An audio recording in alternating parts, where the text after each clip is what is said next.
జస్రాజ్ శ్రీశ్రీమాల్ గారు. వారి గురించి ఒక 4 వాక్యాలు చెప్పదలుచుకున్నాను. వీరు చార్టెడ్ అకౌంట్గా అగ్రస్థానంలో నిలిచిన శ్రీ జస్రాజ్ శ్రీశ్రీమాల్ గారు 2001 సంవత్సరంలో, అంటే 55 ఏళ్ల వయసులో తన విజయవంతమైన వృత్తిని పూర్తిగా విరమించి సమాజ సేవకు తన జీవితాన్ని అంకితం చేశారు. 1993లో న్యాయవాదిగా నమోదు పొందిన ఆయన ధర్మం మరియు గోమాత రక్షణ కోసం అనేక చారిత్రాత్మక పోరాటాలలో నాయకత్వం వహించినారు. 1990లో తెలంగాణలోని రుద్రారం గ్రామంలో ఏర్పాటు చేసిన ఆల్ కబీర్ స్లాటర్ హౌస్కు వ్యతిరేకంగా జరిగిన ఉద్యమానికి ఆయన ప్రముఖ నాయకత్వం వహించినారు.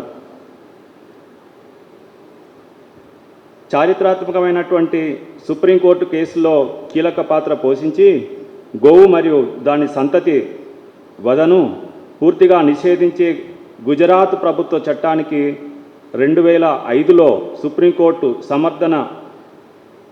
సమర్థన లభించేలాగా న్యాయ పోరాటం సాగించారు.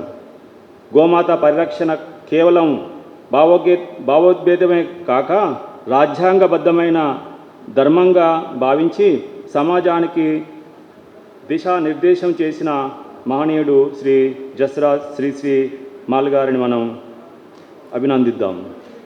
వారు ప్రజెంట్ చేయబడేటువంటి లెక్చర్లో వారి యొక్క రీసెర్చ్ని మనం ఆలకించి అభినందనలు తెలియజేస్తాం. అందరికీ నా హృదయపూర్వక నమస్కారం అండి. నేను ఇంగ్లీష్లో మాట్లాడుతున్నాను పేపర్ ప్రజెంటేషన్, తర్వాత తెలుగులో మాట్లాడచ్చు, హిందీలో కూడా మాట్లాడచ్చు. మన గురుప్రసాద్ గారు మా ఇంట్లో ఇప్పుడు వచ్చారు నిన్న రాత్రికి. అప్పుడు నేను ఈ అన్ని విషయాల గురించి నేను డిస్కస్ చేసేవాడిని. కానీ చివరికి మనం ఇప్పుడు గోరక్షకి గోమాతకి ఎట్లా రక్షించాలా ఆ ప్రశ్న వస్తుంది. మరి అయితే ఇప్పుడు ఇంపార్టెన్స్ గోమాతలో హిస్టరీలో ఏమేమి ఇంపార్టెన్స్ ఉన్నాయి ఇది మన అంతా ఎవ్రీబడి నోస్ హియర్, అందరికీ తెలుసు ఇదే. I thought that when I write a paper, I must also write something about the importance of the cow, though everybody knows it. And we have got lot of scientific research now to affirm that the Gomata products, and Gomata is very, very important to our culture, to our nature, to our economy, to our transportation, to our energy, to our health, and to our national health. From all angles, we have got number of, I will see lot of encyclopedias there.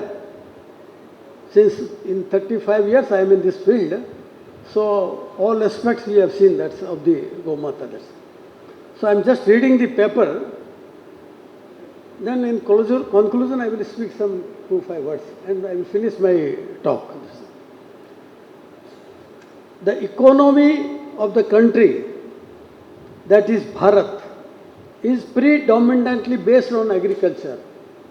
The National Agricultural Commission of India, headed by late Sri Nathuram Mirda, when asked by a foreign delegates as to what is the culture of India, what is the culture of our India, he replied, our culture is agriculture. The kingpin of agriculture in the country is the cow.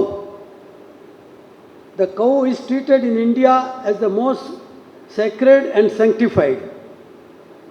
This sense of unique sacredness of the cow is expressed in the works of ancient holy books like Vedas, Smritis, Shrutis and Puranas, and also many other literature and folklore.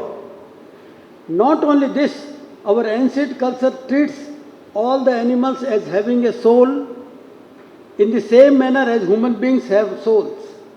Cow milk, cow ghee, cow curd, cow urine, cow dung has many values, not only in our day-to-day life, but also in the medicinal panchagavya prepared out of these products. Similarly, Jain, Sikh, Buddha philosophy prohibits slaughter of govans in their respective texts. Serious punishments have been prescribed against slaughter of cow in various shastras and agamas. Mahatma Gandhi, the father of the nation, and Vinoba Bhave described cow killing as the highest sin and advocate for total ban. Mahatma Gandhi further said, as for me, winning Swaraj, independence is not that important than to stop the cow slaughter. Very recently, our Honorable Prime Minister, Sri Narendra Modi, appealed to the people of India to reduce the use of urea and turn to a traditional agriculture involving use of cow dung, as the country has to spend huge foreign exchange amounts on purchase manufacture of urea. Urea is damaging significantly the health of public and fertility of soil, which cannot be measured in terms of money adequately. Cow slaughter in India first started around 1000 AD, when various Islamic invaders came from Turkey, Iran, Persia, Arabia and Middle East. According to Islamic traditions, in Arab countries, they used to kill and sacrifice the live goats and sheep. On a special occasion, they used to sacrifice camels. They were not habituated to beef eating, as there were no cows in Arabic countries in those days. When the invaders came to India, they started sacrificing cows, especially on the occasion of Bakri Eid. This was also done more to humiliate the native of this country, that is the Hindus, and to establish their superiority. Hindus protested against this practice. As a response to these protests, Mughal rulers like Akbar have prohibited cow killing by issuing farmans. In the early part of 19th century, British rules came to India, who were habituated beef eaters, began setting up slaughterhouses, and for these activities they utilized the services of converted Indian Christian and Muslim butchers.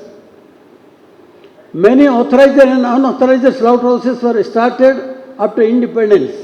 Animal Husbandry Department of Government of India and of the states focused more on establishing mechanized slaughterhouses to produce meat or beef to earn and boost foreign exchange. And even at present, the export of meat or beef is increasing year by year. Department always advocated for culling of cows and other animals which have become useless and economically unviable. Currently, to prohibit the slaughter of cows, its progeny and other milk and draught cattle, including buffaloes, states have a different law on the subject. Different states have a different law in our country on the subject of the cow slaughter. I shall now briefly deal upon various laws applicable in Telangana, erstwhile Andhra Pradesh, prohibiting the slaughter of cows, its progeny and buffaloes, and allied laws. The Telangana number 1. I am reading what are the various laws prevailing in our country and particularly in our state. So I am just briefly dealing it. The Telangana Prohibition of Cow Slaughter and Animal Preservation Act 1977. Section 5 of this Act provides for total prohibition of slaughter of cows and calf of cows and buffaloes, whether male or female. Further, Section 6 of the Act provides for ban on slaughter of bulls and bullocks and also buffaloes unless a certificate from a competent authority is obtained in respect of such animal who are aged more than 14 years and become unuseful for agricultural operations or drought or for giving milk or bearing offspring. The Act also provides for penalty of imprisonment to the extent of 6 months or fine for violation of provisions of the above Act 1977. Abatement and attempts of above offences are also equally subject to above punishment. This Act further provides that any offences under the Act are cognizable. This Act also provides for establishment of institutions for taking care of cows or other animals. The Prevention of Cruelty to Animals Act 1960, I am just briefly touching, I am not going into detail. This Act provides for different types of cruelties committed on animals. Definition of animals provides that animals means any living creature other than human being. The violation of provisions of the Act will attract penalties and also imprisonment up to a terms of 3 months or with fine. The offences committed under the Act are cognizable under the Act. Various rules have been framed to carry out the purposes of this Act. Prevention of Cruelty to Animals, Care and Maintenance of Case Property Animals Rules 2017. The important rules which have been framed in 2017 is the Prevention of Cruelty to Animals, Care and Maintenance of Case Property Animals Rules 2017 by central government. The validity of this rule was challenged by butchers representative in the Supreme Court in 2017. Honorable Apex Court, while allowing the intervening application of Bharatiya Prani Mitra Sangh, President Jasraj Srimal was upheld the validity of this rule of 2017. Rule 3 of this rule of 2017 provides for custody of animals pending litigation that the magistrate may direct the animal to be housed at a Pinjarapal SPCA Animal Welfare Organization or Goshala during the pendency of the litigation. With this rule coming into force, thousands of animals, this rule was so important that after introducing this rule, with this rule coming into force, thousands of animals were seized for offence committed as per this Act are directed to be kept in Goshala for care and maintenance. That is what this rule has, it has been created a very large scope for saving the animals. Rule 4 of this rule of 2017 further provides that accused transporter and owners of animals to pay the care and maintenance charges to the Goshala on the basis of per day rates fixed by the State Animal Welfare Board.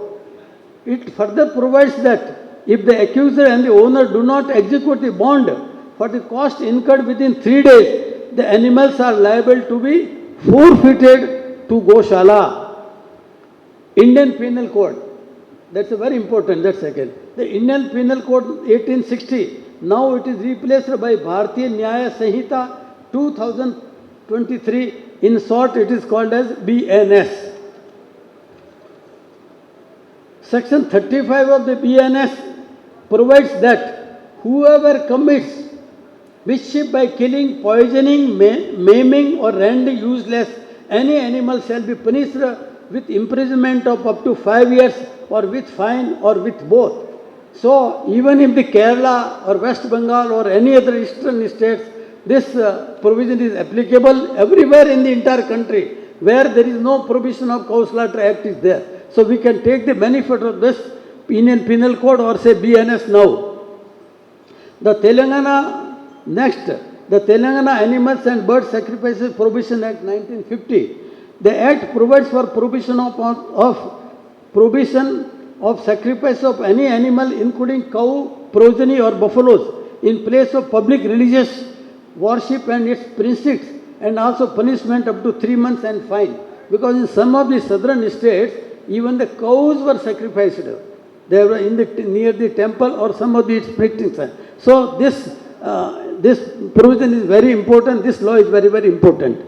The other allied act laws and rules are Transport of Animals Rules of 1978, PCA Slaughterhouse Rules 2000, PCA SPC Rules 2000, PCA Transport of Animals Rules by Foot Rules 2000, Telangana Motor Vehicles Rules Amendment Rules 2007, Greater Hyderabad Municipal Corporation Act 1955. Now, last I will say about the Constitution of India. What our great Constitution of India says about the cow slaughter.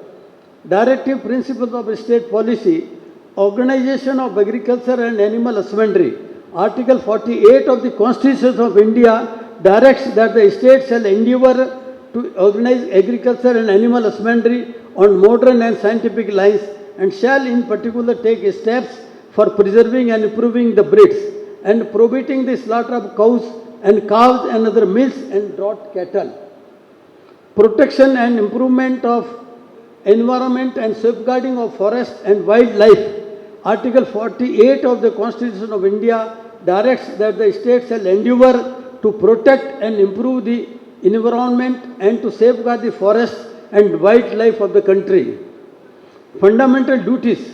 Article 51 AG directs that it shall be the duty of every citizen of India to protect and improve the natural environment, including forests, lakes, rivers and wildlife, and to have compassion for living creatures. That is how I have just in briefly described about the laws. Now, ultimately what happens, our earlier speakers said about that what we have got lot of utilities of our cow and its progeny. Then why, when there are so much of importance is there, then why the ultimately cows and this progeny ultimately finds place in the slaughterhouses? How? Why it happens? Why it happens? That is why these laws are very, very important. Because I saw, even in Andhra Pradesh or Telangana, many cows were donated even to the Tirupati temple by the people. Even in Visakhapatnam, that our great temple is there, famous temple, Simandri temple. There also the cows were donated. Ultimately this cow or whatever that cow and doda, that they were ultimately, they were sold in auction and they were finding place in the slaughterhouses. Because of our persuasion, we filed a case in the High Court. Those all this kind of auctioning of this cow calves were all stopped. So that is how the law is very, very necessary to prohibit all this, the slaughter of cows and its go hatya. Then ultimately, without that, we cannot work. Whatever amount of we are bringing this utility, that wow, other man was very, M.M. Rao was, he was in the rush, he was telling in a lot of revolutionary manner that in the north, these cows are, they are not giving the cows to us, we are able to save them. See, when it is giving you all kind of products, they give you milk, they give you birth, they work in the field, everything is happening. But what happens when they become old? When they become old, the farmers sell it, or anybody, even a big farmers also, he also sells away, nobody keeps them. Then ultimately it finds place in these slaughterhouses. That is how these animal laws are very, very important to save the cows, and for that purpose only our goshalas are being established everywhere in the country. The goshala does not mean that we should have a dairy farming. We should not sell our milk.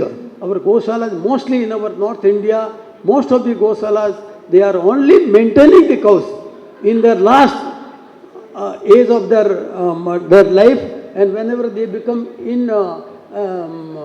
not able to use they are not able to useful in the field, then they sail away, and ultimately that's how they are ultimately saved in the goshalas. Thank you very much. Now I end my talk about this one, and thank you again to all the people who have patiently heard me. Thank you very much. మరిన్ని updates కోసం back to roots YouTube ఛానల్ని subscribe చేసుకోండి.